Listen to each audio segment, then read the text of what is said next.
उस एकमात्र परमात्मा को ही जानो, ब्रह्म को, दूसरी सब बातें छोड़ दो। यही अमृत रूप परमात्मा के पास पहुंचने का पुल है। और वो कहाँ रहता है? वह यह सबका आत्मा ब्रह्मलोक रूप दिव्य आकाश में स्थित है। वो ब्रह्मलोक में रहता है, वो ब्रह्म। अब ये दास ने, अब परमात्मा कबीर जी की सवसम वेद में परमात्मा के मुख्य वाणी में क्या लिखा है? सुर नर मुनि जन 33 करोड़ी, बंधे सभी काल की डोरी। ये 33 करोड़ देवता, 88,000 ऋषि, ब्रह्मा विष्णु महेश तक इस काल की डोर का बंधे हैं, इनको ज्ञान नहीं है। आगे देखना। अब ये ऋषि, हमारे ब्राह्मण विद्वान पुरुष कैसे विद्वान थे, कितना ज्ञान रखते थे, ये ज्ञानी थे या अज्ञानी? आगे देखिएगा।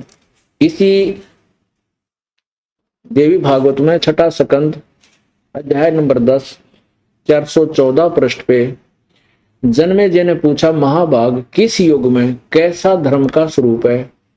इस संपूर्ण विषय को विशेष रूप से बताने की कृपा कीजिए। व्यास जी बोले, नरप शार्दुल राजन, यह निश्चय है कि सतयुग में ब्राह्मण वेद के पूर्ण विद्वान थे। उनके द्वारा निरंतर भगवती जगदम्बा की आराधना होती थी। भगवती का दर्शन करने के लिए उनका मन सदा ललायित रहता था और गायत्री के ध्यान, प्राण और जप में वो अपना सारा समय व्यतीत करते थे। अपने आत्माओं कहते हैं सतयुग में, अब त्रेता द्वापर कलयुग के विद्वानों का, ऋषियों का तो के जिक्र करें, सतयुग के ऋषियों का निचोड़ दे दिया कि सतयुग के ब्राह्मण वेद के महाविद्वान होते थे, पूर्ण विद्वान थे और दुर्गा की पूजा करते थे। और तेरा गजब है। और दुर्गा कहते हो तो ब्रह्म है, पूजने योग्य, सब बातें छोड़ दो। तो यहां परमात्मा क्या बताते हैं भाई? गुरु बिन वेद पढ़े जो प्राणी, समझे न सार रहे अज्ञानी। सतगुर बिन काहू न पाया ज्ञाना, जो थो था बुस छड़े किसाना। सतगुर बिन वेद पढ़े जो प्राणी और समझे ना सार रहे अज्ञानी। ओह, अब इन बातों को हमने इस तत्व ज्ञान से तोलना है जो परमात्मा ने कही है उस अपनी अमृत वाणी में। क्या कहा है? पीर पैगंबर कुतुब ओलिया, सुर नर मुनिजन ज्ञानी, इत्या को तो रा ना पाया ये जम के बंधे प्राणी। ये परमात्मा, ये अमृत वाणी परमात्मा का, वो गीता जी के अध्याय नंबर 4 के श्लोक 32 में जिस तत्व ज्ञान कवि सचिदानंद की घन की वाणी के विषय में कहा है, वो बता रही है। ब्रह्मा विष्णु महेश्वर माया और धर्मराया कहिए, इन 500 मिल पर पंच बनाया, वाणी हमरी लइए। इन 500 मिल जीव अटकाए, युगन युगन हम आन छुटाए। इन 500 मिलकर तुम्हें यहाँ फंसा रखा है और युग युग में हमने आकर के तुम्हें यहां से छुटवाया है, जो हमारी वाणी पर, हमारे ज्ञान पर विश्वास कर लेता है। इन 500 मिल जीव अटकाए, युगन युगन हम आन छुटाए। बंदी छोड़ हमारा नामम, अजर अमर है अस्थिर ठामम। अमर करूं सतलोक पठाऊं, तात बंदी छोड़ कहाऊं। अमर करूं, कहते हैं बंदी छोड़ हमारा नामम, इसलिए मेरा बंदी छोड़ नाम है। और अजर अमर हमारा अस्थिर ठामम, अजर अमर सदा रहने वाला वो शाश्वत स्थान सतलोक है हमारा स्थान, वहां से हम आते हैं। और पीर पैगंबर कुतुब ओलिया, सुर नर मुनिजन ज्ञानी, ये चाकू तो रा ना पाया, ये काल के बंधे प्राणी। हे बंदी छोड़। और इस वाणी को यदि सदग्रंथों को ना दिखाकर ये दास बोल रहा तो कोई नहीं माने, नो कहते मेंटल है, वो बकवास करे है। लेकिन ब्रह्मा विष्णु महेश और ये व्यास जी जैसे, वशिष्ठ जैसे, क्या इनको भी ज्ञान नहीं था? कह का ज्ञान नहीं था वेदों का, इनको केवल डड़ेड होकर चले गए।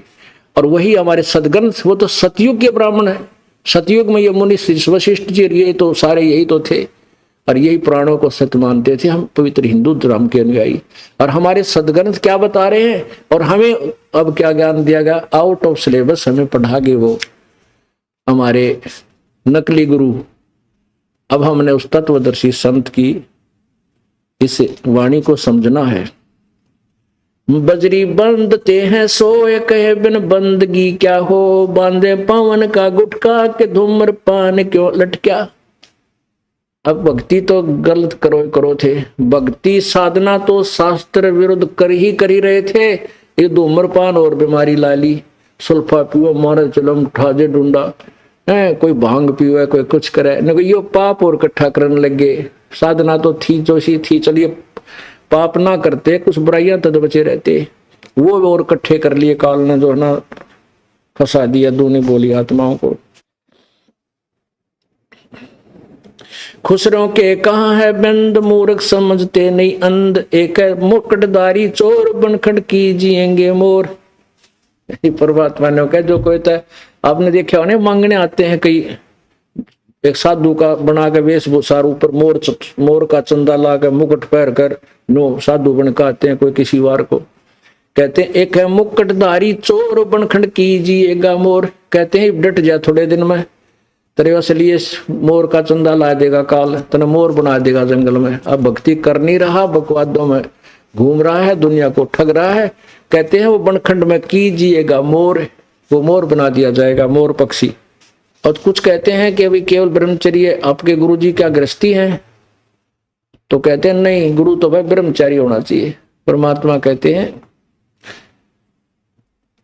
परमात्मा पाने के लिए दुराचार बुरा है, लेकिन विवाह शादी बुरा नहीं। क्या बताते हैं परमात्मा के डेरे डांडे खुश रहो ये खुसरे लेने मोक्ष, ध्रुव प्रहलाद उधर गए बता गृहस्थी में क्या दोष। अपने परमात्मा क्या बताना चाहते हैं कि भाई तुम ध्रुव और प्रहलाद को मोक्ष मानते हो, मुक्त पार हो गए, और वो तो शादीशुदा थे, वो अपने उनके ब्याह करवाए। प्रहलाद का जो पोता था, प्रहलाद का पौत्र राजा बलि था। राजा बलि ने यज्ञ किया था जिसमें परमात्मा 52 रूप धारण करके आए थे, और 10 वर्ष की आयु में उन्हें परमात्मा प्राप्ति होगी थी। उसके बाद युवा हुआ, शादी हुई। इसी प्रकार ध्रुव का कहते हैं डेरे डंडे खुश रहो, अपना जैसा ही परमात्मा ने व्यवस्था की है अपने घर पर हो, शादी कराओ या ना कराओ, भाव ये नहीं परमात्मा का केवल ब्याह कराने से मोक्ष होगा, नहीं, शादी कराओ या ना कराओ लेकिन साधना ठीक करो। यदि केवल ब्रह्मचर्य पालन से ही मोक्ष होता है और साधना की कोई आवश्यकता नहीं, तो कहते खुसरे ये हिजड़े तो भाई सारे पार हो जाते। फिर कहने का भाव ये है परमात्मा का, वो भी पार हो सकते हैं, खुसरे भी पार हो सकते हैं, ब्रह्मचारी भी पार हो सकते हैं, और गृहस्थी भी पार हो सकते हैं, लेकिन साधना ठीक चाहिए। नेक नीति से वो अपनी साधना करे, दुराचार ना करे, बुराई ना करे। एक तो नगन है नागा जिन्हें नहीं सूझता आगा, एक ये नागा फिरते हैं कति नगन निवस्त्र, कहते हैं आगा नहीं सूझ रहा, इनको यथार्थ ज्ञान ना होने से केवल इसी से अपने अपना मोक्ष मान रहे हैं। सिंगी बांधते से ली के कीजे बैल घर से ली तेली, टोपी कुबरी करवा के भांडी नाम बिना भरुआ, आकाशी मौन मुद्रा मूल सो तो गए सतगुरु भूल, जंतर धूप गूगल सेव जिन जाना नहीं दिल देव, बैरागी बिहंकर बिहंगम दूर, ये तो चाल स्वानम शोर, जैनी जन्म क्यों हारा के दरगे बीच मुकारा, जलाली पड़ा जम के जाल या तो भिन्न दो जख चाल, मनसा मूल है माही के लाग्या माया लागी गलबाही, मदारी मदन का सिक्का के नाम बिन खात हैं धक्का। सतनाम बिन सब धक्के खा रहे हैं, सच्ची साधना उनको नहीं मिली। मदारी मदन का सिक्का के नाम बिन खात हैं धक्का, गलरी गाल क्यों पीटे के सतगुरु संत ना बैठे। अब तू कहते हैं क्या वाद विवाद करता फिरता है, तेरे को सतगुरु यानी परम संत नहीं मिले जिस करके तू अपना जीवन व्यर्थ कर रहा है। बाकी बाट है भोंदू के भूले तुर्क और हिंदू, कहते हैं उस यथार्थ भक्ति मार्ग को हिंदू और तुर्क अर्थात मुसलमान दोनों ही भूले हुए हैं। गैबी गैब का डंका के मकरी मन बिच मक्का, काबे की लखाऊं राह मस्तक मस्जिद है अल्लाह, कुफरी छाड़ दे कुफरम सरे का होए चलो नफरम, गऊ को मार मत भाई के माटी मांस मत खाई। परमात्मा कहते हैं तुम भक्ति भी गलत कर रहे मुसलमानों को, और ऊपर से गऊ को मार रहे हो, काट रहे हो, मांस खा रहे हो। कहते हैं गऊ को मार मत भाई के मिट्टी मांस ना खाई, गऊ न मत मारे, कोई भी जीव को मत मारे, मुर्गा बकरा, और मिट्टी मांस ना खाई, ये पाप मत कर। दिल को साफ कर हक्का, लगे नहीं गैब का धक्का, हिलवानी हनोज न मारे, जो तुझे चाहिए दीदार है। दिल को साफ कर हक्का, यानी अपने दिल को सच्चे ढंग से साफ कर ले, ताकि तेरा कोई परमात्मा की चोट ना लग जा, तुझे ऊपर कोई कैर ना टूट जाए। इसलिए अपने आप को साफ कर ले, बुराई त्याग दे, भक्ति ठीक कर। मने को पीस दे महीन, सतगुरु का करो आकीन। कहते इस मन ने तू अच्छी तरह रगड़ ले, ठीक ढंग से ज्ञान से समझ ले, और अपने तत्वदर्शी संत का यकीन कर, विश्वास कर, जो तुझे सत ज्ञान देता है। बोलो सतगुरुदेव। परम पिता परमात्मा, सर्व सृष्टि रचनहार, कुल मालिक, कबीर देव, कबीर प्रभु, अल्लाहु अकबर, हक्का कबीर, वो हमारा परम पिता है। हम सभी आत्माओं के वो मालिक है, हम उसी के अंश हैं। अपने के लिए दुखी अपने ही हुआ करते हैं। वो परमात्मा हम काल के जाल में फंसी हुई दुखी आत्माओं को देखकर यहां इस काल के लोक में आते हैं, और यहां आकर के अपनी जानकारी आप ही बताते हैं। क्योंकि काल भगवान ने प्रत्येक प्राणी को अपने जाल में फंसाया हुआ है, और जाल में जो फंसाता है वो मिसगाइड रखता है। जाल में वही फंसता है जो यथार्थता से अपरिचित हो। तो हम यथार्थता से अपरिचित होकर के इस काल के जाल में फंसे हुए हैं। यहां ये प्राणी कितना दुखी है। पुण्यात्माओं, 21 ब्रह्मांड में कोई भी जीव सुखी नहीं है। आप जी केवल सुख किस चीज को मानते हो, परमात्मा हमें आकर बताते हैं। आप जी संसार को देखा देखी यही मांगते हो, किसी के संतान नहीं है तो संतान के बिना दुखी, और जिसके पास धन नहीं है वो निर्धन धन के बिना दुखी। पुण्यात्माओं, जिसके संतान है वो संतान से दुखी, जिसके पास धन है वो धन से दुखी। कोई तन से दुखी, कोई मन से दुखी, या कोई प्राणी सुखी नहीं। हमने इन दुखों को जो कुछ हल्के टाइप के हैं उन्हीं को सुख मान रखे है,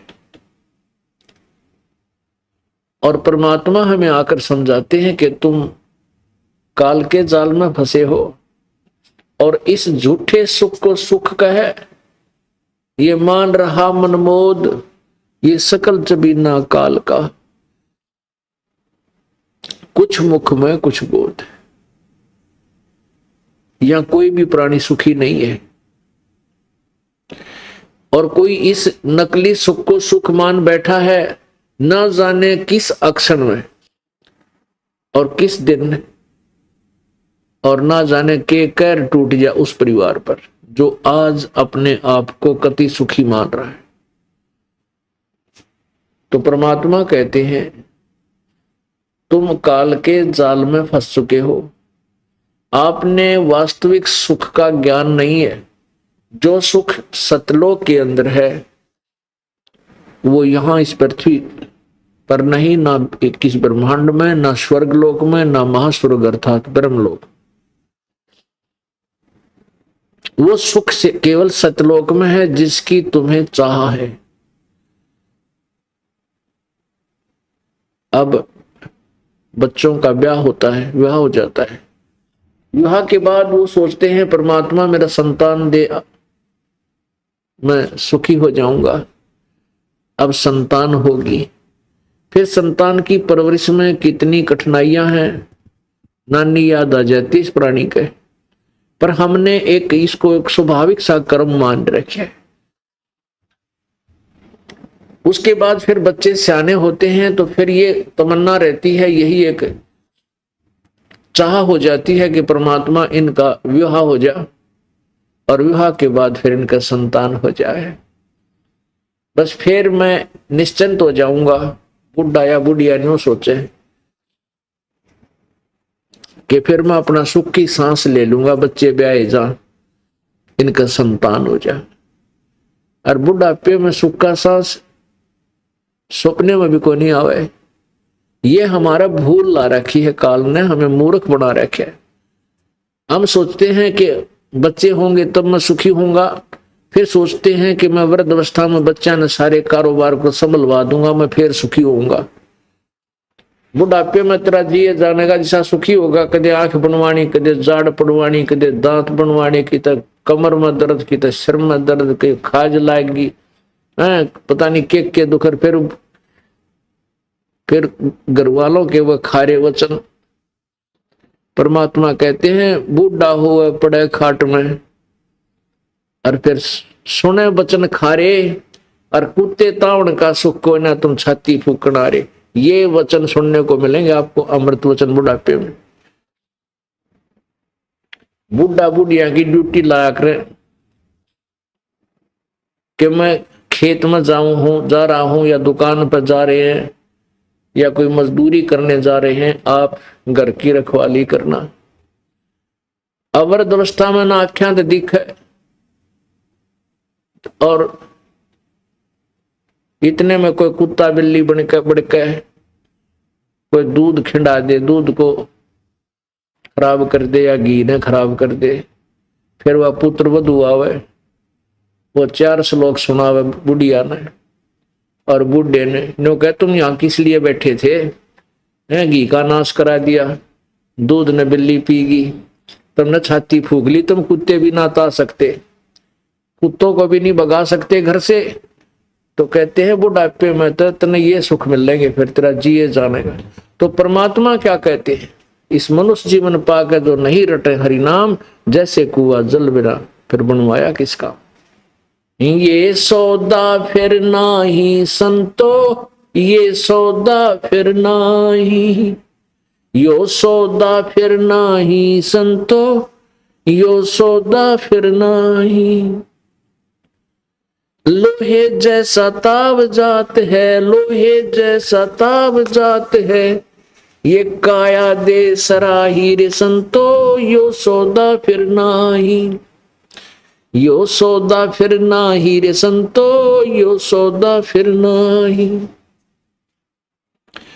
यो दम टूटे पिंडा फूटे, यो दम टूटे पिंडा फूटे, वो लेखा दरगाह माही रे संतो, ये सौदा फिर नाही।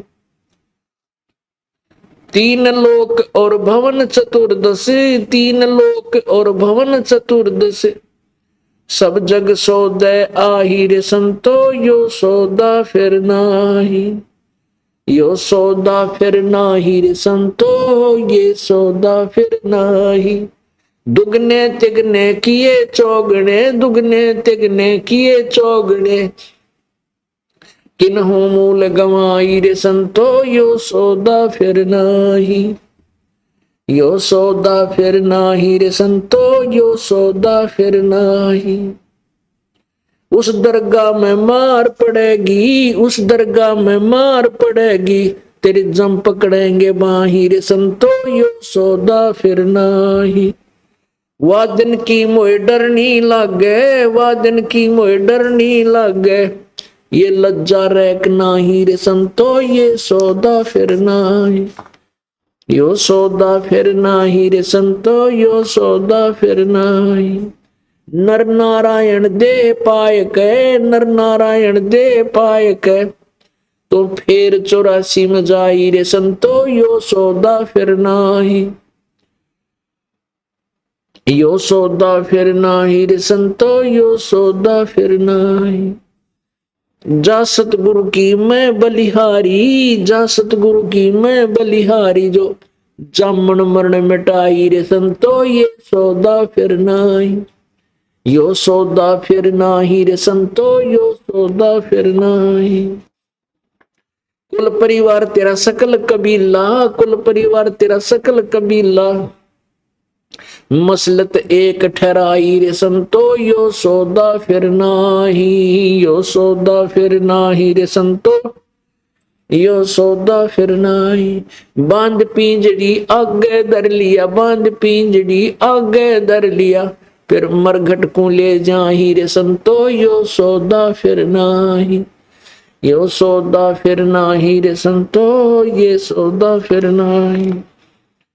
अग्नि लगा दिया जद लंबा, अग्नि लगा दिया जद लंबा, फूक दिया उस ठाही रे संतो, यो सौदा फिर नाही। यो सौदा फिर नाही रे संतो, यो सौदा फिर नाही। वेद बांध फिर पंडित आए, वेद बांध फिर पंडित आए, पीछे गरुड़ पढ़ाई रे संतो, यो सौदा फिर नाही। ये सौदा फिर नाही रे संतो, यो सौदा फिर नाही। नर सेती तू पशुआ की जय, नर सेती तू पशुआ की जय, गद्दा बैल बनाई रे संतो, यो सौदा फिर नाही। यो सौदा फिर नाही रे संतो, यो सौदा फिर नाही। ये 56 भोग कहाँ मन बोरे, 56 भोग कहाँ मन बोरे, कितक कुरडी चरने जाई रे संतो, यो सौदा फिर नाही। यो सौदा प्रेत शिला पे जा विराजे, प्रेत शिला पे जा विराजे, फिर पितरों पिंड भराई रे संतो, यो सौदा फिर नाही। यो सौदा फिर नाही रे संतो, यो सौदा फिर नाही। बोहर श्राद्ध खान को आए, बोहर श्राद्ध खान को आए, काग बहे कलमाही रे संतो, यो सौदा फिर नाही। यो सौदा फिर नाही रे संतो। जय सतगुरु की संगत करते, जय सतगुरु की संगत करते, ये सकल कर्म कट जाई रे संतो, यो सौदा फिर नाही। यो सौदा फिर नाही रे संतो, यो सौदा फिर नाही।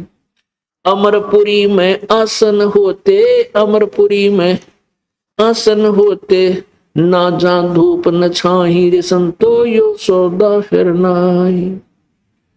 यो सौदा फिर नाही रे संतो, यो सौदा फिर नाही।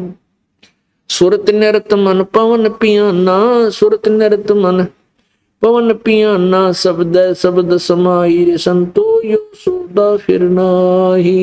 ये सौदा फिर नाही रे संतो, यो सौदा फिर नाही। गरीबदास गलतान महल में, गरीबदास गलतान महल में, मिले कबीर गोसाई रे संतो, यो सौदा फिर नाही। ये सौदा फिर नाही रे संतो, यो सौदा फिर नाही। आदरणीय गरीबदास साहिब जी ने परमेश्वर प्राप्ति के उपरांत परमेश्वर कबीर देव जी से प्राप्त वो तत्व ज्ञान प्रचार किया। अब क्या बताते हैं, जैसा कि आपने सुबह के सत्संग में सुना था, भाई और बात तेरे काम न आवे, तू संतो शरण लाग रे, के सोवे गफलत में बंदे, जाग जाग नर जाग रे, जाग जाग नर जाग रे। इस तन सराय में जीव मुसाफिर, करता रहे दिमाग रे, तन सरायम जीव मुसाफिर, करता रहे दिमाग रे, रात बसेरा कर ले डेरा, चले सवेरा त्याग रे, चले सवेरा त्याग रे। और बात तेरे काम न आवे तू संतों शरण लाग रे, ये सोवे गफलत में बंदे, जाग जाग नर जाग रे, जाग जाग नर जाग रे। उमदा चोला बण्या अनमोला, लगे दाग पे दाग रे, उमदा चोला बण्या अनमोला, लगे दाग पे दाग रे। 2 दिन की गुजरान जगत में, क्यों जले बिरानी आग रे, जले बिरानी आग रे। अब क्या बताते हैं कि ये सौदा फिरना ही संतो, ये सौदा राम नाम निज सार है, राम नाम निज मूल, राम नाम सौदा करो, राम नाम ना भूले। पुण्यात्माओं कहते हैं सतगुरु सौदा करवो। परमात्मा हमें के याद दिलावे हैं कि यदि तूने कोई बिजनेस करना है, परमात्मा के नाम का सौदा कर। और जितने भी सौदे, जितने भी बिजनेस व्यापार तू कर रहा है, ये नकली है। ये तेरे जो संसारिक कार्य हैं, ये भी परमात्मा की कृपा से ये संसारिक सौदे भी तेरे ठीक हो जाएंगे, जो भगवान राजी हो जाएगा, परमात्मा प्रसन्न हो जाएगा। उसके लिए हमें क्या बताते हैं कि ये सौदा फिरना ही। कौन सा सौदा? मानव शरीर का प्राप्त होना। मानव शरीर दुर्लभ है, ये मिले न बारंबार। मानुष जन्म दुर्लभ है, ये मिले न बारंबार। और जैसे तरवर से पत्ता टूट जा, बौर नहीं लगता डार। एक बार ये मनुष्य शरीर आपके हाथ से छूट गया पुण्यात्माओं, फिर पछताओगे बहुत, फिर यो हाथ नहीं लगेगा। इस मनुष्य शरीर में को प्राप्त करके हम अपने मूल उद्देश्य को त्याग कर कुछ और ही जोड़ जुगाड़ में लग जाते हैं, जो काल की एक भूल भुलैया होती है। परमात्मा स्वयं आते हैं या अपने प्यारी आत्माओं की ड्यूटी लगाते हैं, उनको सेवा देते हैं, मजदूरी देते हैं, अपने बच्चों को अपना सत्य संदेश पहुंचाने के लिए। वो आकर के हमें फिर उसकी दिशा चेंज करते हैं। जिस कार्य को हम स्वयं करना चाहते थे वो नहीं हो रहा था, और परमेश्वर के चरणों में आने के उपरांत वही कार्य अपने आप हो रहे हैं। क्योंकि परमात्मा जब कृपा बख्शते हैं, वो सब बाधाओं को समाप्त कर देते हैं। और बाधाएं समाप्त हो गई तो फिर दिक्कत रही नहीं। तो परमात्मा हमें यही बताते हैं कि ये सौदा फिरना ही। मनुष्य जीवन बार बार नहीं मिलेगा, और मनुष्य जीवन मिल गया तो ये तत्व ज्ञान नहीं मिलेगा। और ये दोनों संयोग जब हो जाते हैं, फिर परमात्मा कहते समझा है तो सर दर पाओ, बहुर नहीं रे ऐसा दाओ। यदि आपके यो ज्ञान समझ में आ गया कि मनुष्य जीवन फिर नहीं मिलेगा, क्योंकि सत्संग में आने से ही इसके विचार बदलते हैं प्राणी का। जो पहले वाले कार्य को फाइनल मान के कर रहा था कि यही काम है हमारा, इतना ही जॉब है, जब उसको तत्व ज्ञान सत्संग सुनने को मिलता है,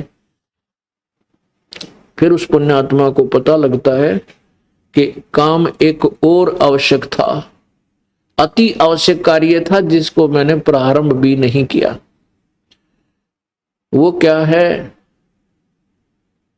राम नाम सौदा करो, राम नाम ना भूल। तो मनुष्य जीवन का मिलना अति दुर्लभ। मनुष्य जीवन मिल गया तो कोई तत्वदर्शी संत मिले नहीं। और ये दोनों संयोग आपके ऊपर कृपा की है परमात्मा ने कि तत्वदर्शी संत इस दास को भेज दिया और आपको मानव शरीर। और अब भी आप भक्ति नहीं करोगे तो फिर परमात्मा कहते हैं फिर मेरा के दोष भाई, आप अपने कर्म बिगाड़ोगे। तो क्या बताते हैं ये परमात्मा स्वयं आते हैं, अपने ज्ञान को आप ही बताते हैं। आप आरती, आप सजय, आप किंगर, आप बाजय, आप ताल झान झनकारा, आप नचे आप देखण हारा। ये परमात्मा कबीर जी आप ही भगवान हैं। आप ही एक संत बनकर आते हैं और आप ही एक संत वेशभूषा में आकर के अपनी अन्य पुण्यात्माओं को मिलते हैं, उनको तत्व ज्ञान से परिचित करा करके फिर सब धाम लौट जाते हैं, सहसरी आते हैं, सहसरी चले जाते हैं। तो क्या बताते हैं कि लोहे के साताव जात है काया देश राही। पुण्यात्मा जैसे कारीगर होता है वो लोहे को गर्म करता है, जैसे पहले पलटे चिमटे कुछ भी बनाते। जैसे वर्तमान में बड़ी बड़ी भट्टियां चल पड़ी हैं, मैकेनिकल काम ज्यादा हो गया है, तो कोई भी स्टील से कोई चीज बनाई जाती है, पहले स्टील को गर्म किया जाता है, लोहे को इतना गर्म कर दिया जाता है जैसे वो फिर जैसे भी वो जिस भी मोल्ड में उसको मोल्ड करना चाहता है, जो भी चीज बनाना चाहता है, जैसे चम्मच बनानी है या कोई कटोरी बनानी है, उसके ढांचे में डाल देता है उस गर्म लोहे को, तो वो वस्तु बन जाती है। यदि गर्म रहते रहते उसके ऊपर वो डाल दिया जाए, जैसे पुराने समय में, वैसे अब भी ऐसा ही सिस्टम है गांव में। ये इस दास का जन्म किसान परिवार में हुआ, तो वहां क्या करते थे, जैसे खेत में हाली हल जोतते थे और हल की एक लोहे की फाड़ी होती थी, फाली जिसको कुश भी बोल देते हैं, वो लोहे का एक लंबी रॉड होती थी, आगे से बहुत पैनी होती थी सुंगली की तरह, पीछे से अच्छी मोटी, और उसको हल में डाल करके हाली खेत बैलों के साथ खेत संवारता था, गुड़ाई करता था। तो वो सारा दिन चल करके कुछ घिस जाती थी, वो मोटी हो जाती थी, आगे से वर्केबल नहीं रहती थी, उसकी वर्केबिलिटी कम हो जाती थी। तो उसको फिर शाम के समय लोहार के पास ले जाते थे सभी हाली, जिसका जो लोहार होता था। तो लोहार क्या करता था, उस फाली को भट्ठी में दे देता, लोहे की उस कोयले वाली भट्ठी में, और एक ऐरन होता था, ऐरन उस हाथ से चलाते। अब आजकल तो मोटर लगी ऐरन की तरफ, तो उसको जैसे भी उसको इतना गर्म कर देता था कि वो लोहे की रॉड लाल हो जाती थी, और उसको तुरंत बाहर निकालते ही और उसके ऊपर तुरंत चोट मारने लग जाता था, और जरा सी ठंडी हो जाती उसको फिर देता था कि ठंडी होगी, बात बनी नहीं। तो कहने का भाव ये है कि ये जब लोहा गर्म हो और उसके ऊपर तुरंत चोट मार दी जाए तो वो वस्तु बना सकते हैं जिसके लिए वो गर्म की गई थी, गर्म किया गया था। यदि वो लोहा गर्म किया हुआ लोहा ठंडा हो गया, फिर उसके ऊपर से सारे घन कितने थोड़े मार ले, वह चीज नहीं बन सकती जो बनाना चाहते थे, वो टेढ़ी मेढ़ी हो जाएगी। तो ये मानव शरीर उस लोहे की तरह अब गर्म है, इसके ऊपर राम नाम की चोट, अब ये राम नाम की चोट जिसने लगा ली उसने वो वस्तु बना ली जिसके लिए लोहा गर्म किया गया था। और ये लोहा कब ठंडा होगा, जब हमारी मृत्यु हो जाएगी। इस मृत्यु होने से पहले हमने इस पर राम नाम की जितनी चोट मार ली, तो ये हम इसका लाभ पूरा ले लिया। तो यहां क्या बताते हैं कि लोहे जैसा ताव जात है और काया दे सराही, फिर ये दम टूटे पिंडा फूटे हो लेखा दरगाह माई। फिर परमात्मा के दरबार में तेरा अकाउंट होगा, वहां तेरा सारा हिसाब किताब लिया जाएगा। आगे क्या बताते हैं कि दुगने तिगने किए चौगने किन्हों मूल गवाही, तीन लोक और भवन चतुर्दश सब जग सौदे आही, और दुगने तिगने किए चौगने किन्हों मूल गवाही। अब पुण्यात्माओं, ये श्वास रूपी पूंजी, ये मानव शरीर, इसमें श्वास रूपी धन हमें प्राप्त है। ये हमारा मूल धन है। जैसे आपके पास 1,00,000 रुपया मूल धन है, उस मूल धन से हमने और कोई बिजनेस व्यापार करके उस धन की वृद्धि करनी थी, और वृद्धि ना करके उसी में से गुट्टी लगा रहे हैं, उसी में से खाना खा रहे हैं, कमरा किराए पर ले रखा है, सिनेमा फिल्म देखते फिरते, और सौदा कर नहीं रहे हैं उस मूल धन से, तो कुछ दिनों के बाद वो 1,00,000 रुपया आपका बर्बाद हो जाएगा, आप कंगाल हो जाओगे। फिर मजदूर लगोगे, और जिसने उस 1,00,000 रुपए का व्यापार बिजनेस कर लिया, तो उसने अपनी मूल पूंजी के दुगने तिगने चौगने बना लिए। ऐसे ही परमात्मा हमें समझाना चाहते हैं कि तीन लोक और भवन चतुर्दश सब जग सौदे आही, इन सभी 3 लोकों में और ऊपर के अन्य 14 लोकों में जितने भी प्राणी हैं, सब अपने अपने पूंजी को लिए हुए हैं, सभी सौदा कर रहे हैं। और दुगने तिगने किए चौगने, जिस पुण्यात्मा ने परमात्मा की प्राप्ति करनी है, ये ज्ञान समझ में आ लिया, जिन्होंने सत्संग सुनने का सुअवसर प्राप्त हो गया, उन्होंने नाम ले लिया, परमात्मा की भक्ति शुरू कर दी, कभी धर्म कर रहे हैं, किधर सेवा कर रहे हैं, सुमन कर रहे हैं, तो उन्होंने अपने इन श्वास, मनुष्य जीवन के शेष बचे हुए श्वासों से धन कमा लिया, दुगने तिगने चौगुना धन जोड़ लिया। और जो भक्ति कर नहीं रहे, अपना जीवन व्यर्थ कर रहे हैं इधर उधर की बातों में, उन्होंने अपना मूल धन नष्ट कर दिया, वो कंगाल होकर जाएंगे। क्या बताते हैं, 3 लोक और भवन चतुर्दश सब जग सौदे आही, और दुगने तिगने किए चौगने किन्हों मूल गवाही।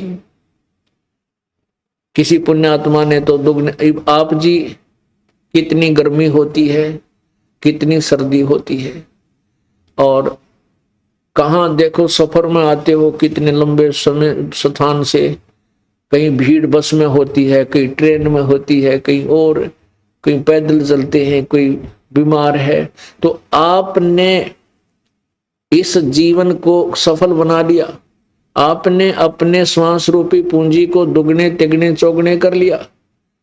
और जो बैठे हैं घर पे हैं, देखें सिनेमा फिल्म देखते हैं, टेलीविजनों पर हैं, गुटी लावे, हुक्के पाड़े, ताश खेलें, और आप जी को कहते हैं क्यों जाते हो तीसरे दिन, क्यों धन का नाश करते हो, ऐसी ऐसी आपको शिक्षा देते हैं।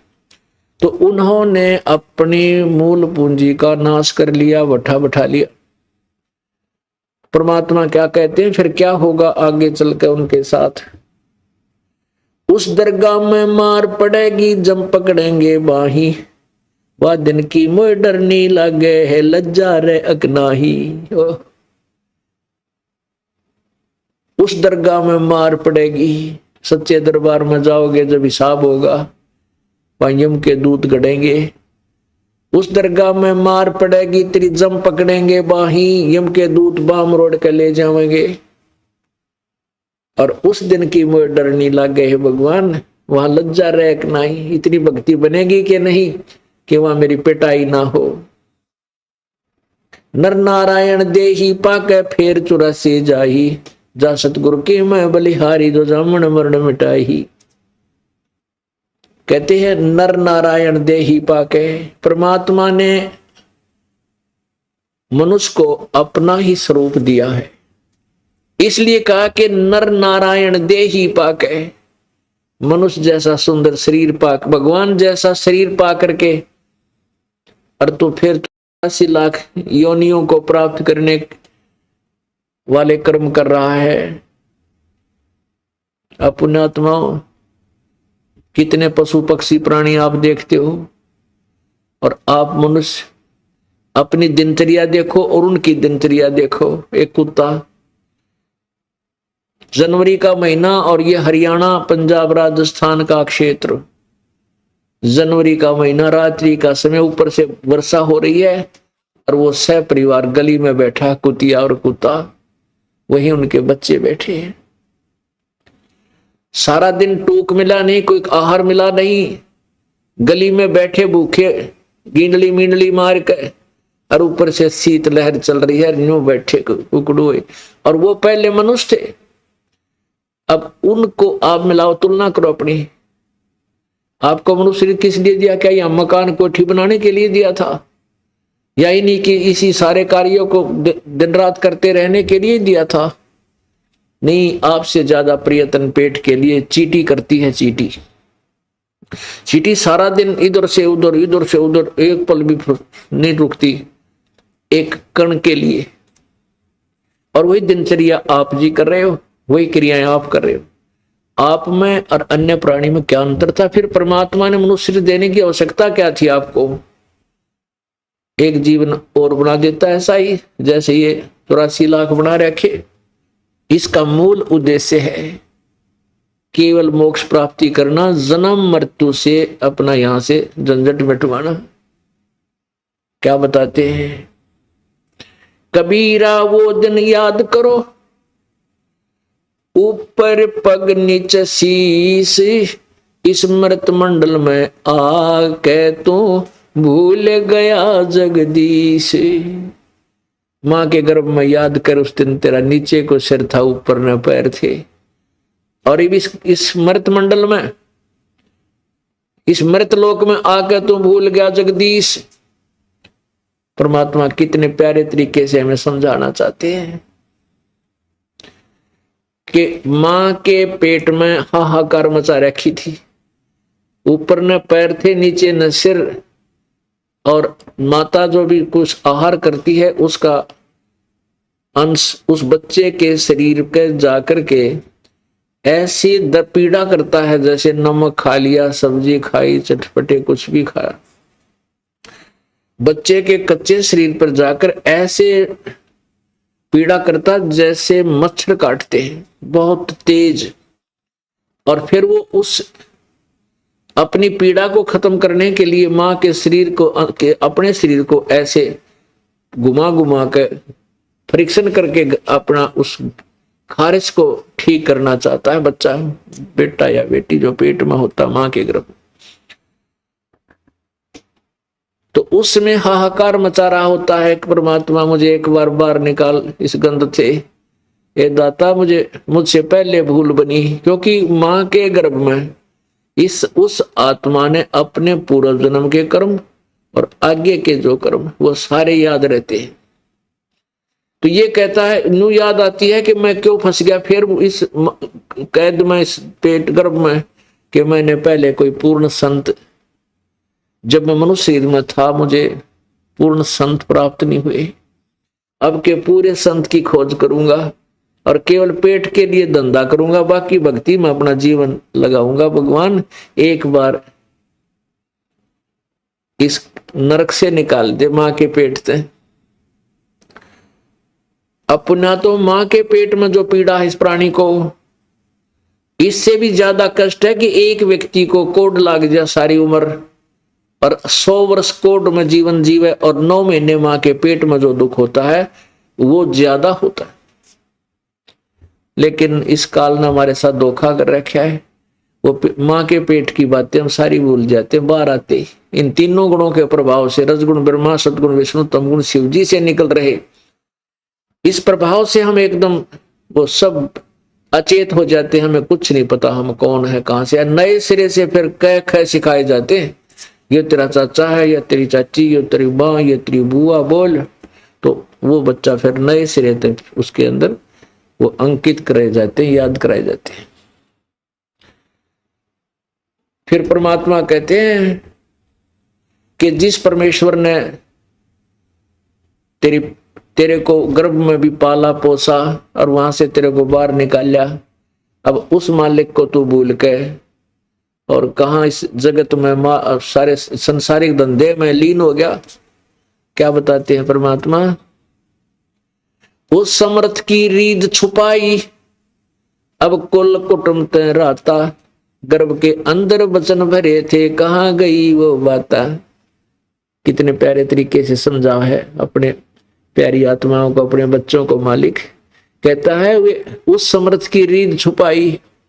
जब दुखी था, जब तो हाहाकार मच रही थी, भगवान मुझे बाहर निकाल दो, आपके गुण गाऊंगा, आपकी भक्ति करूंगा, कति बुराई नहीं करूं। और बाहर आते ही ये मेरा बेटा, या मेरी बेटी, ये मेरी कार, या मेरी कोठी, लाले गुटी, ताश खेला, सिनेमा देखा, पता नहीं के कुकर्म तार दिया। उस समर्थ की रीत छुपाई, अब कुल कुटुंब से रहता, गर्भ के अंदर वचन भरे थे, कहां गई वो बात। अब परमात्मा क्या भूल गया उन बातों को जो याद करे था मुझे। परमेश्वर कबीर जी क्या बताते हैं, दुख में सुमरण सब करें, दुख में सुमरण सब करे, सुख में करे ना कोई। सुख में सुमरण करें तो दुख काहे को होए, सुख में सुमरण किया नहीं फिर दुख में करते याद। कहें कबीरता दास की भाई कौन सुने फरियाद। जब ये प्राणी सुखी होता है, जिस सुख को ये सुख मान बैठा है, फिर तो गोटी सूटी लगाता है, भगवान को कभी याद नहीं करता है। और जब इसके ऊपर आपत्ति आती है, फिर परमात्मा की तरफ चलते हैं। तो परमात्मा कहते हैं कि दुख में सुमरण समरण सब करें, सुख में करे ना को। और जय सुख में सुमरण करे तो फिर दुख क्यों हो। कहते हैं सुख में समरण किया नहीं और दुख में किया याद। कह कबीरता दास की इब कैसे लगे फरियाद। तो पुण्यात्मा हम क्यों ना पहले मालिक ने याद कर लें, जब आपत्ति आने के बाद करें। एक तो हम बाद में महल मकान बनावा, जब ओले सिर फोड़ लें, सर्दी में नमूनिया हुआ है, तो उससे पहले बना लें तो हम उन आपत्तियों से बच सकते हैं। तो राम नाम का महल हमने पहले ही बना लेना चाहिए, ताकि आने वाले हमारे ऊपर जो कष्ट कर्म के हैं वो हल्के हो जाएं, वो दुखी ना करें। अब क्या बताते हैं, नर नारायण देही पाके तो फेर तुरसी जाही, जा सतगुरु की मैं बलिहारी, जो जामन मरण मिटाई। परमात्मा कहते हैं कि उस सतगुरु के ऊपर मैं कुर्बान हूं, जो जन्म और मृत्यु के इस दीर्घ रोग को समाप्त कर दे। जा सतगुरु की मैं बलिहारी, जो जामन मरण मिटाई। फिर क्या बताते हैं कि सत भक्ति ना करके किस प्रकार इन अज्ञानियों ने हमारे को भ्रमित कर रखा है। भाई कुल परिवार तेरा सकल कबीला मसलत एक ठराही, बांध पिंजरी आगे धर लिया मरघट को ले जाही। अग्नि लगा दिया जद लंबा फूक दिया उस ठाही, गरुड़ बांध फिर पंडित आए पीछे गरुड़ पढ़ाई। अपने आत्माओं, ये शरीर जब ये श्वास पूरा हो जाएगा, मृत्यु हो जाएगी, आपकी शरीर में से जीव निकल जाएगा, तो परिवार के सदस्य शाम नहीं होने दे, तेरे को शाम नहीं होने देंगे। नोगे जल्दी उठाओ, सारे इकट्ठे हो जाएंगे, परिवार के सदस्य आ जाएंगे, जल्दी उठाओ जल्दी उठाओ, ले चलो। कोई लकड़ी उठाने लग जाएगा, कोई उसने नवान धोवान पर लग जाएगा, कोई उसके लिए अर्थी तैयार करेगा जिसके ऊपर ले जाएंगे उठाकर। और कहते हैं बांध पिंजड़ी आगे धर लिया, वही मित्र, वही प्यारे, वो रिश्ते, वो भाई बहन कुल के आसपास के जो होंगे 5 मिनट लावेंगे और उठाकर मरघट के ऊपर जा छोड़ेंगे। अग्नि लगा दिया जद लंबा फूक दिया उस ठाही, वहां जाके फिर जला देंगे अपने हाथों से, उसको फूक फाक कर फारे कर देते हैं। और फूक फाक दिया, वो भी बात हुई। अब क्या शुरू होती है कि फिर वो गुरुजी आवेंगे ब्राह्मण लोग और आकर के गरुड़ पुराण लावेंगे, गरुड़ पुराण का पाठ करेंगे।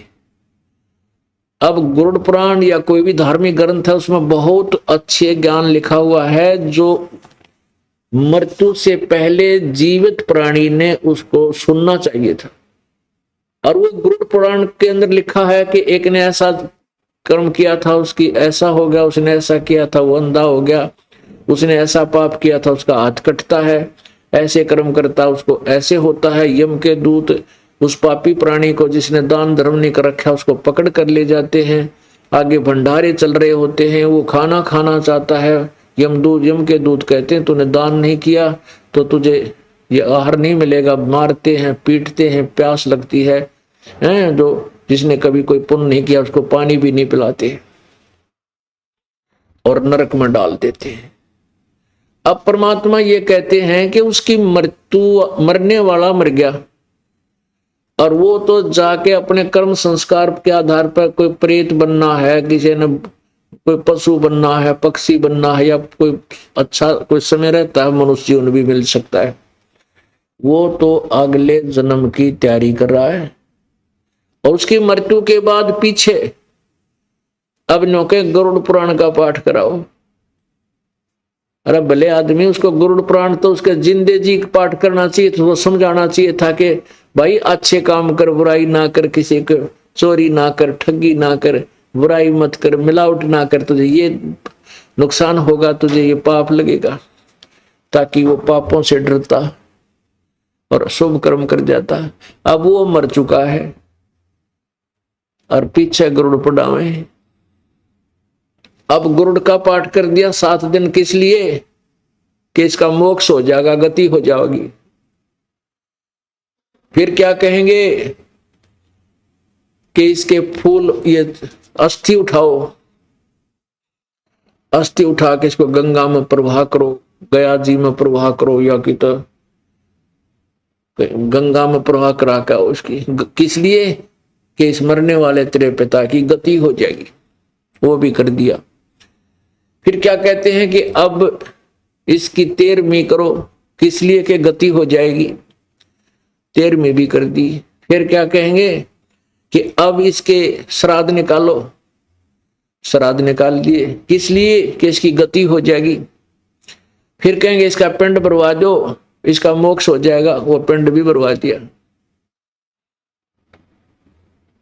और फिर क्या बना दिया? रे भोली सी दुनिया गुरु बिन कैसे सरिया, रे भोली सी दुनिया सतगुरु बिन कैसे सरिया।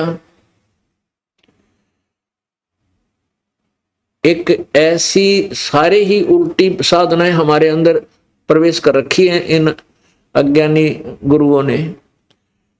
एक रिवाज है कि बच्चे के प्रथम बाल, जो बच्चा जन्म लेता, बेटा या बेटी, उसके प्रथम बाल अपने इष्ट देव के मंदिर में चढ़ा गाने हैं।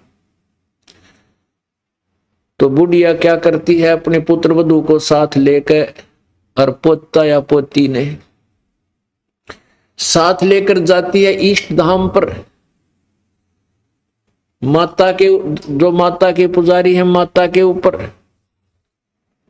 और वहां क्या होता है? भीड़ लगी होती है मेले में, सैकड़ों की संख्या में बाल उतरवाने वाले अपने अपने बच्चों को लेकर गए हुए होते हैं। वहां एक दो नाई होता है, उस नाई को कहती है बुढ़िया, रे भाई नाई के, मेरे पोते के बाल काट दे, माता का चढ़ाने हैं। और भाई ध्यान रखिए रे, कदे कैंची लग जाए, मेरे पोते का कच्चा सिर है, ध्यान रखिए। 3 इतने 4 बाल काटेगा, इतने 3 कहेगी बुढ़िया, देख भाई ध्यान ते कैंची ना लग जाए इसके। और वहां क्या करते थे कि माता जो है बकरे मांगती है, बकरे खाया करे मां देवी। एक बकरा का बकरे की बलि चढ़ाते थे, उस बकरे को कटवा देते थे और वो पुजारी लोग बाद में ले जाकर उसको मांस बना के खाया करते थे, उसको आहार करते थे या बेच देते थे जो मांसाहारी लोगों को। और माता के बहाने, अरे भले आदमियों, माता जिसने तुम देवी कहते हो, देवी मांस खाया करे है निकम, वो तो मांस खानी कोई डाण होया करे, वो खावे मांस। माता काजू खा ले, किसमस खा ले, दूध पीवे, मलाई खावे, इस गोबर अड़ंगे ने क्यों खावेगी वह? लेकिन उन दुष्ट आत्माओं ने अपने जीव के स्वाद के लिए भोली आत्माओं को भ्रमित कर। आइए अब हम उन श्रद्धालुओं के अनुभव जानते हैं जो जगत गुरु तत्वदर्शी संत रामपाल जी महाराज जी से दीक्षा प्राप्त कर चुके हैं तथा उनके द्वारा बताए गए भक्ति मार्ग पर चल रहे हैं। क्या नाम है जी आपका? प्रियंका शर्मा। कहाँ से आई जी आप? मैं तहसील राजपुरा, डिस्ट्रिक्ट पटियाला, पंजाब से आई हूँ। संत रामपाल जी महाराज से कब जुड़े आप? संत रामपाल जी महाराज से हम 2013 में जुड़े। संत रामपाल जी महाराज से नाम दीक्षा लेने से पहले आप क्या भक्ति करते थे? सर मैं उत्तराखंड से बिलोंग करती हूँ, तो उत्तराखंड से बिलोंग होने के कारण वहाँ जिस प्रकार की भी परंपरागत साधनाएं होती हैं, देवी देवता पूजना और बलि चढ़ाना, ये साधनाएं करते थे। और इसके साथ मैं शिव जी को बहुत मानती थी, तो शिव जी की जैसे 12-13 साल की उम्र से मैंने व्रत रखने शुरू कर दिए थे और उनकी पूजा करना, शिवलिंग पर दूध जल चढ़ाना, इसके साथ साथ मैं हनुमान चालीसा का पाठ भी करती थी, गुरुद्वारे भी जाती थी, मतलब कि जो भी और साधनाएं वो भी साथ करती थी, मगर शिव जी में मेरी बहुत आस्था थी। तो फिर आपने संत रामपाल जी महाराज से नाम दीक्षा क्यों ली?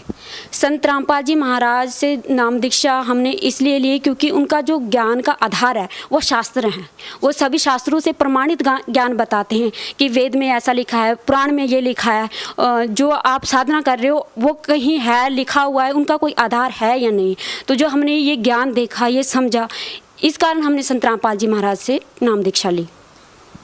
क्या आपको लगता है कि जब हमने संत रामपाल जी महाराज के बहुत सारे श्रद्धालुओं से बात की, बहुत सारे लोगों का कहना था कि कोई कैंसर जैसी भयानक बीमारी से पीड़ित था, कोई नशे बहुत ज़्यादा करता था, किसी को आर्थिक परेशानियां थी, इस कारण से उन्होंने संत रामपाल जी महाराज से नाम दीक्षा ली। क्या आपको भी कोई परेशानी थी जिस कारण से आपने संत रामपाल जी महाराज से नाम दीक्षा ली?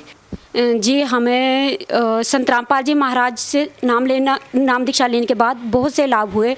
सबसे बड़ा लाभ ये बताऊं कि मेरे पापा जो हैं वो जर्दे का बहुत ज़्यादा सेवन करते थे और भी बहुत सारी प्रॉब्लम थी हमारे घर में। हम शारीरिक रूप से भी और आर्थिक मानसिक रूप से हर तरीके से परेशान थे, परंतु जब संत रामपाल जी महाराज की शरण में आने के बाद मेरे पापा का जर्दा छूटा सबसे पहले।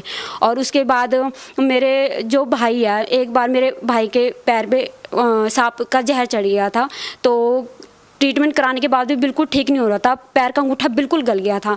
तो हमने फिर संत रामपाल जी महाराज से अरदास लगाई। जिस दिन हमने अरदास लगाई उसी दिन से आराम आना शुरू हो गया और एक हफ्ते में पैर ऐसा हो गया कि जैसे कुछ हुआ ही नहीं था।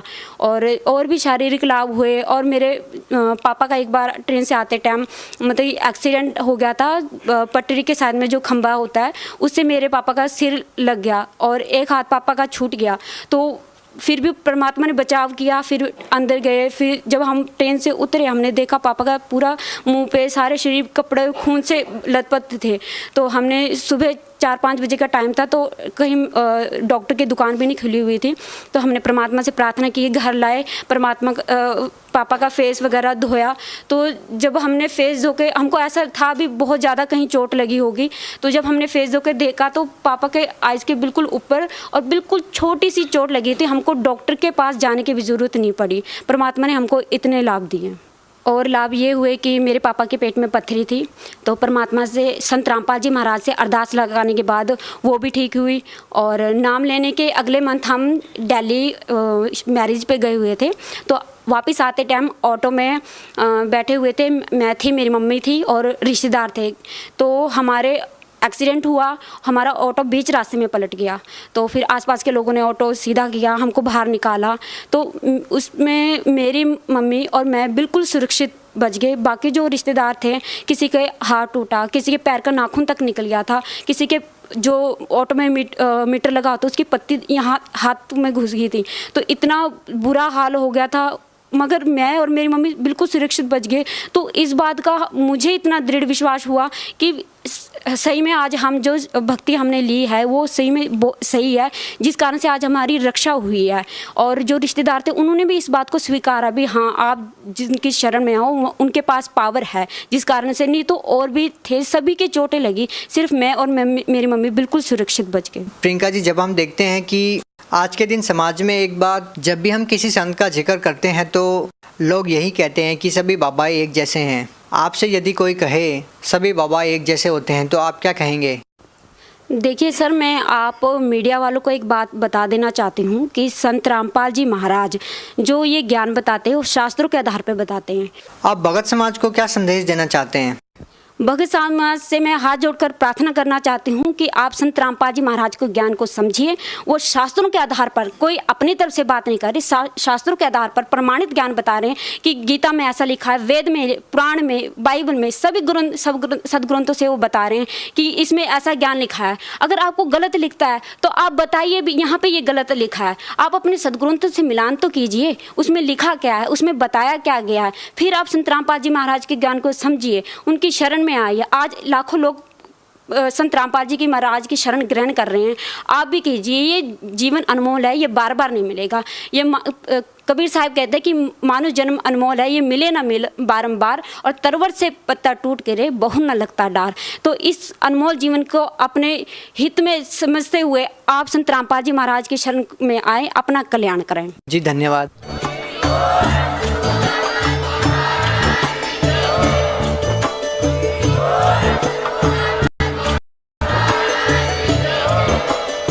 आप सुन रहे थे जगत गुरु तत्वदर्शी संत रामपाल जी महाराज जी के मंगल प्रवचन। अधिक जानकारी के लिए विजिट कीजिए हमारी वेबसाइट www.jagatgururampalji.org। संत रामपाल जी महाराज जी के शुभ आशीर्वाद से पूरे विश्व भर में 500 से भी ज्यादा नाम दीक्षा केंद्र हैं, जिन पर संत रामपाल जी महाराज जी द्वारा ऑनलाइन निशुल्क नाम दीक्षा दी जा रही है। अपने नजदीकी नाम दीक्षा केंद्र का पता करने के लिए संपर्क करें 8222